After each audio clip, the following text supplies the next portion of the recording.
All right, welcome back, kings and queens, y'all. We got to keep this Diddy thing going. I'm going to lead you to the promised land, to the mountaintop, until the day that we find out Diddy's final destination. I've said it before. I have a strong feeling and a sneaky suspicion that they are going to attempt to nail him to the cross, okay? We just going to get right into it. They're bringing out their biggest and the most heaviest guns. They're asking victims to come back and make a victim impact statement to make sure that the judge is reminded, according to the government, that Diddy needs to do some time, that it ain't over until the fat lady sings, and that is the government. And according to a motion filed today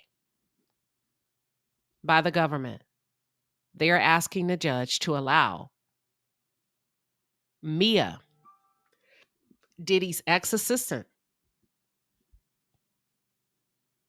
to come in and have a victim impact statement. The defense does not want that to happen. The defense responded. They're fighting back. They are not going away quietly. We are going to talk about it. This is an all-out dog fight for freedom.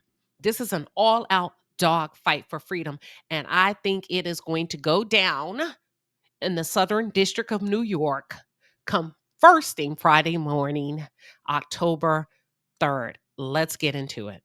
For those of you who are just tuned in, or if you're new to the channel, welcome to the palace. I am Queen Sheba. I cover a variety of hot topics specific to reality television.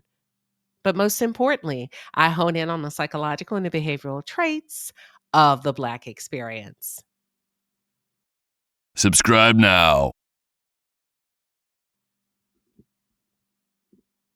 Baby, come in a little bit closer. We will not be here long. I just want to let you know that the government notified the judge that Mia would like to be granted her wish to come in and testify.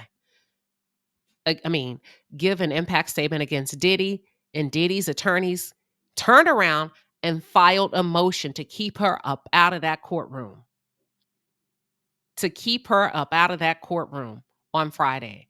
Let me ask you this before I get into the language and what was presented to the judge. Do you feel like the defense attorney is defending, or they believe that should Mia be allowed to speak, it could do great harm and have a detrimental impact on the amount of time that Diddy may have to serve? What are your thoughts? All right, it goes a little something like this.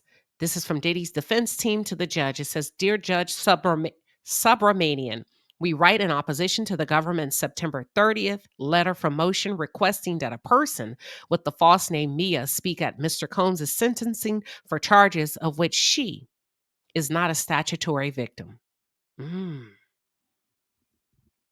Over defense objection, Mia, quote unquote, was permitted to come into a courtroom, assume a fake identity, complete with a made up voice and demeanor, and lie about a defendant in a criminal case, all behind the shroud of, how you pronounce this word? Hold on.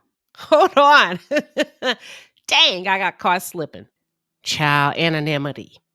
Okay. Oh, I got caught slipping. Pardon me. See, nobody's perfect out here on this, pronouncing these words and reading these court documents. Let me get back to my Texas accent and my Texas business. But anywho, back to the letter. She lied that she had sexual contact with Mr. Combs without her consent. She lied that she was a victim. Virtually everything that came out of her mouth was a lie.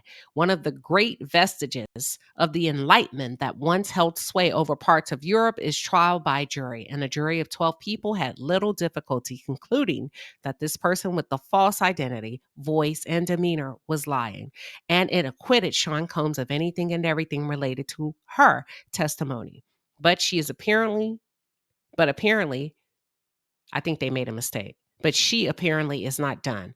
Now that the jury is gone and her lies will not be tested by cross-examination or evaluated by a fact finder, she wants to return to court still beneath the shroud of anonymity to lie again.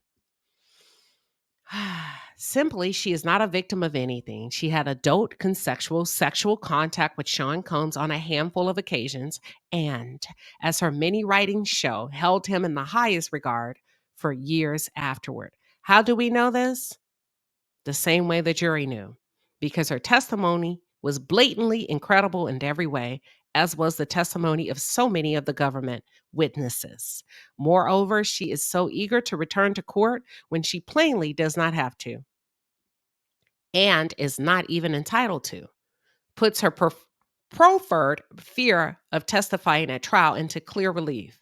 This was a show for her. She got to lie. She got to testify with a false identity. She got to try out her fake voice for a jury of savvy New Yorkers. But she also saw the consequences of lying to a jury. They don't believe you. So now that the jurors have returned to their lives and she can testify without scrutiny, she wants to come back, still under a fake name, still with the false narrative to fully sully these proceedings.